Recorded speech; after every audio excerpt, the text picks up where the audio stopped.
భానుని పంపిస్తే నేను వెళ్తాను మావయ్య. నిశ్చితార్థం జరిగే వరకు అమ్మాయి ఇక్కడుంటేనే మంచిదండి.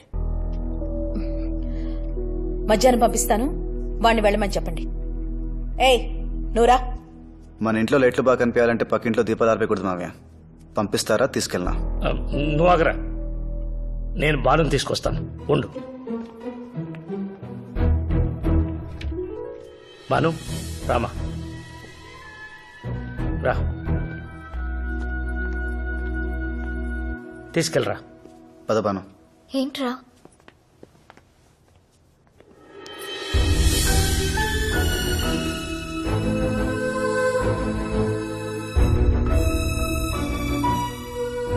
ఎందుకురా వెనక్కొచ్చా? నువ్వు వదిన పెళ్లి చేసుకుంటారనుకున్నాను. ఎందుకు వచ్చేసా? మావయ్య బాధపడకూడదనా?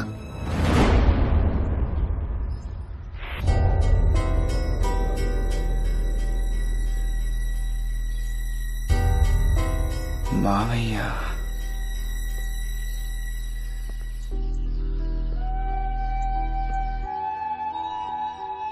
మావయ్య కోసం అనుని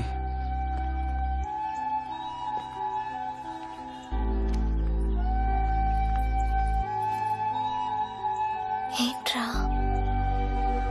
మన చిన్నప్పుడు క్యారమ్స్ ఆడుతుంటే అమ్మ చెప్పిందే, అవతల వాళ్ళు నెగ్గడం కోసం మనతో ఉన్న వాళ్ళు నేర్పించకూడదని. కానీ నేనేం చేశాను? అత్తయ్య ముందు మావయ్య మాట పడతాడని అను నేర్పించాను. ఆ రోజు నాన్న చేసిన తప్పే ఈరోజు నేను చేస్తున్నాను. అత్తయ్య గెలవాలని ఆస్తి ఇచ్చేశాడు ఆయన, మావయ్య గెలవాలని అనునిచ్చేస్తాను నేను.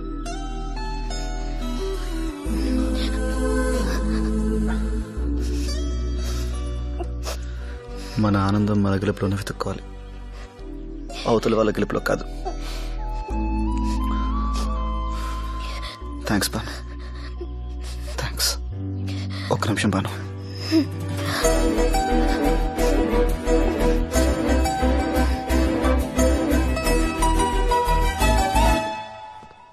ఇంకొక హాఫ్ అన్ అవర్ లో డెకరేషన్స్ అన్ని అయిపోవాలి, సరేనా? Okay madam. Anu,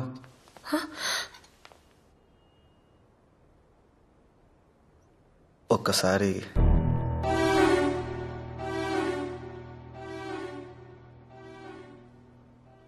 please.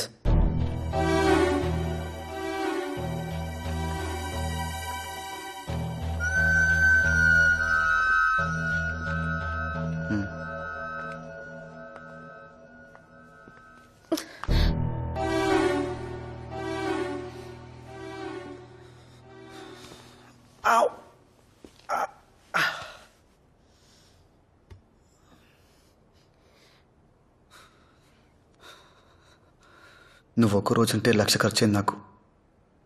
Life అంతా అంటే భయం వేస్తుందా? వేయదా? మిగతా 9 రోజులు 10,000 కూడా అవ్వలేదు. అది గుర్తొస్తే ధైర్యం రాలేదా?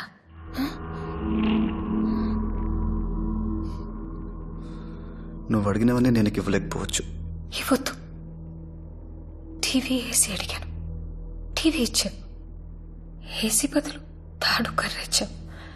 నేను ఆర్గ్యూ చేశానా?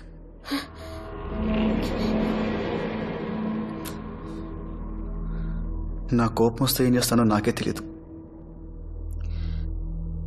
ఇందాక కార్ డోర్ తన్నినంత గట్టిగా తనకు చచ్చిపోతాను.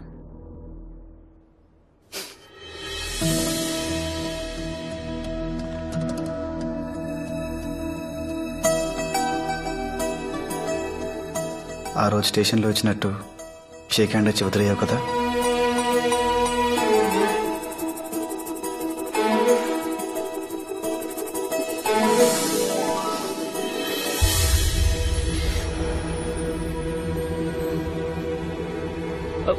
మా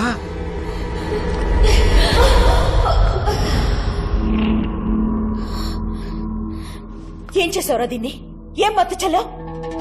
నీ డబ్బు కోసం వల వేశాడేవాడు. వదలరా దాన్ని, వదులు. అది నాది, నా సొత్తు. మీరనే చెప్పండి దానికి. ఇంకో 2 గంటల్లో నిశ్చితార్థం ఉంది. పెద్ద పెద్ద వాళ్ళంతా వస్తున్నారు. నా పరువేమైపోవాలి. నీది మాత్రమే పరువు అత్తయ్య, మా నాన్నది కాదా? నీ సొత్తే విలువైందా? ఆయన ఆస్తి పనికిరాదా? మాకు డబ్బు కోసం ట్రాప్ చేయడమే తెలిస్తే మా నాన్న నీకు ఇచ్చిన డబ్బుకి నోట్ రాయించేవాడు, లేదా నీ వ్యాపారంలో వాటా అడిగేవాడు. అదేమేం చేస్తుంటే నువ్వు ఇక్కడ, నేను అక్కడ నిలబడి ఉండేవాళ్ళు. నందు ఇవన్నీ ఎందుకురా ఇప్పుడు? ఆపద్దు మావయ్య, ఆవిడకి ఈరోజు తెలియాలి. ఆవిడెక్కిన పల్లకిని ఎన్ని సంవత్సరాలుగా మేము మోస్తున్నామో ఆవిడకి ఈరోజే క్లియర్ కట్గా తెలిసిపోవాలి.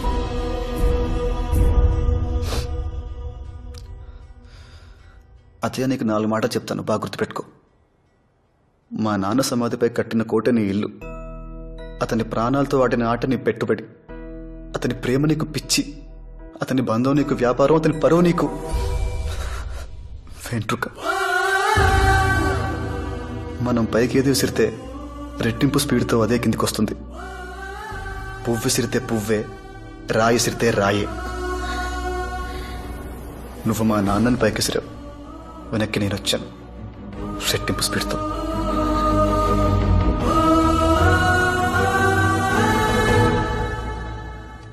నా దగ్గర మీ అంత కోట లేకపోవచ్చు, కానీ రాణి నా దగ్గర ఉంది.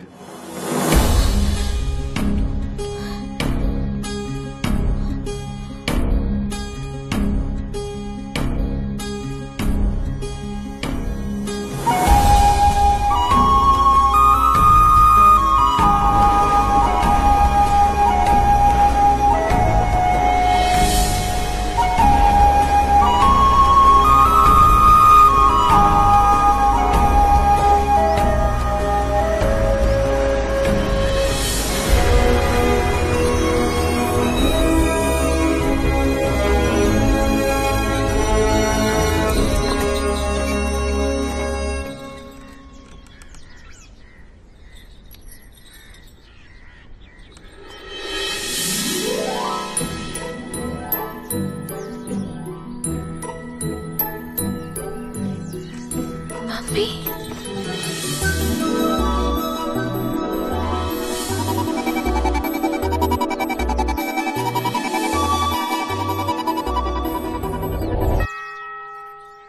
అటు కూడా తిప్పి దూరంగా పట్టుకెళ్ళి పారే. నీకసలే బద్ధకం. ఏం చేశావు డాడీ?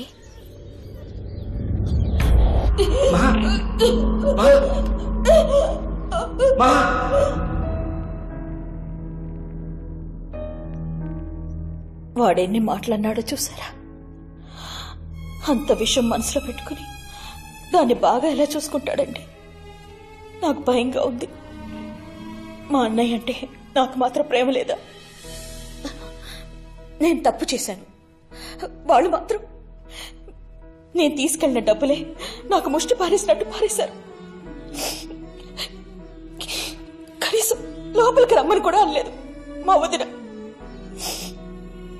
నాకు మాత్రం పౌరుషం ఉండదా? నేను ఆయన చెల్లెల్లే కదా. మహా, నువ్వు ఇచ్చినప్పుడు వాళ్ళు తీసుకోలేదు, సరే వాళ్ళు అడిగినప్పుడు ఇచ్చి చూడు. మీ అన్నయ్య ప్రాణానికి బదులు డబ్బులు ఇస్తే వద్దన్నారు, నీకు ప్రాణమైన అనసూయనిచ్చుడు. వద్దంటారా? అనగలరా?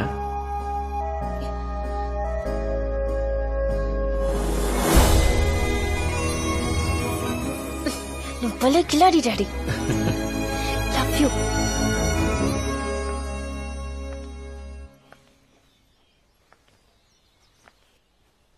ఏది కట్టుకోను మమ్మీ? ఎవరిని కట్టుకోవాలో నన్ను అడిగావా? ఏది కట్టుకోవాలో నేను చెప్పడానికి? నీకిష్టం లేనివన్నీ, మ్యూజిక్, డాన్స్ అన్నీ ఎవరో వచ్చి చెప్పడమే. చివరికి నీకిష్టమైన మనిషి గురించి కూడా నువ్వు చెప్పలేదు. మీరిద్దరూ నన్ను దూరంగా మూడో మనిషిలా నుంచోబెట్టి మాట్లాడారు చూడు, అది నాకు బాధేసింది. కానీ నీ అంత తేలిగ్గా మేము వదల్లేం కదా. ఒక్కగానొక్క కూతురివి. నా ప్రేమ నీకెప్పుడు అర్థమవుతుంది?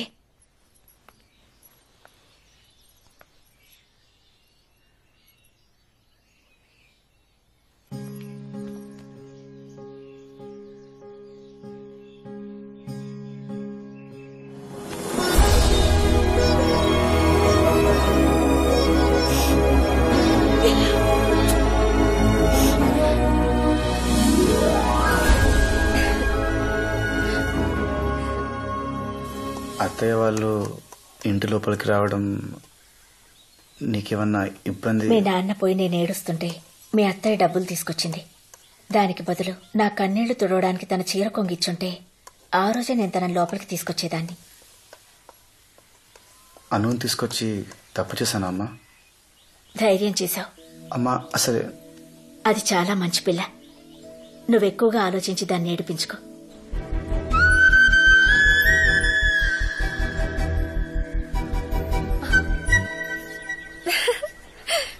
ఇక ఇంట్లో నిన్ను ఖర్చే వాళ్ళు ఎవ్వరూ లేరు,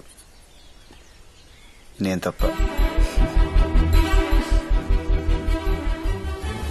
అమ్మకి నా మీద కోపం పోయింది, నాకు ఆవిడంటే భయం పోయింది, నందుకి వాళ్ళ నాన్న గురించిన బాధ పోయింది, నాకు దీని అవసరం తీరిపోయింది. వీడికి ఇలా నడుస్తుంది. నెయ్యి తీసుకురా. అది నా కూతురంటే ఆడమ్మ మొగుడు లాంటి సంబంధం తీసుకొస్తాను. ఆషాఢం వెళ్ళగానే చేసేద్దాం. నే తింటుంది అందుకు కాదు. రేపు వాళ్ళకి గొడవే విడిపోతే నందు నన్నే చేసుకుంటాడు. అప్పటికి నేనుండాలి కదా, అందుకు అందుకు శత్రువులు ఎక్కడో ఉండర్రా. చెల్లెళ్ళు కూతుళ్ళు రూపంలో మారువేషాలు వేసుకుని మన కొంపలోనే తిరుగుతూ ఉంటారు. నా బతుకు రోడ్డు వైడనింగ్ లో సగం కొట్టేసిన బిల్డింగ్ లాగా అయిపోయింది. ఉండడానికి పనికిరాదు, వదలడానికి మనసు రాదు. చిచి. రే పాండు, ఓ బాటిల్ జిన్ అట్రారా, తోటకెళ్ళి తాగి పడిపోదాం, మనశాంతికన్నా ఉంటుంది.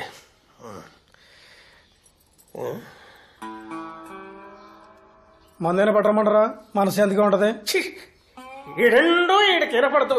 ఇద్దరు అని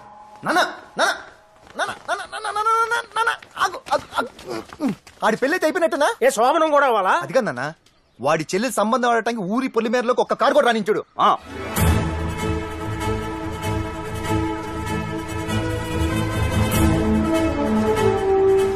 ఏం నూర్రు అనేది? ఒక్క కారు రాదన్నా ఊరేగింపే వస్తుంది. ఏ కారు వచ్చినా బాను కోసం ఏంటి? ఆ?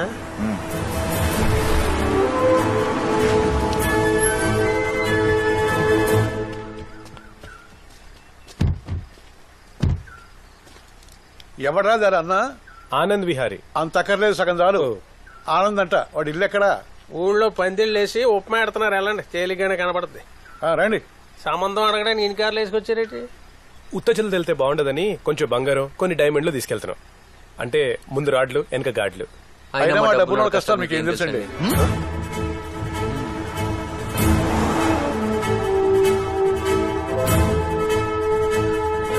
ఆడే డబ్బున్న పిల్లని చేసుకుంటున్నాడంటే ఆడి చెల్లెలు ఇంకా బలిసిన పెట్టేసిందిరా.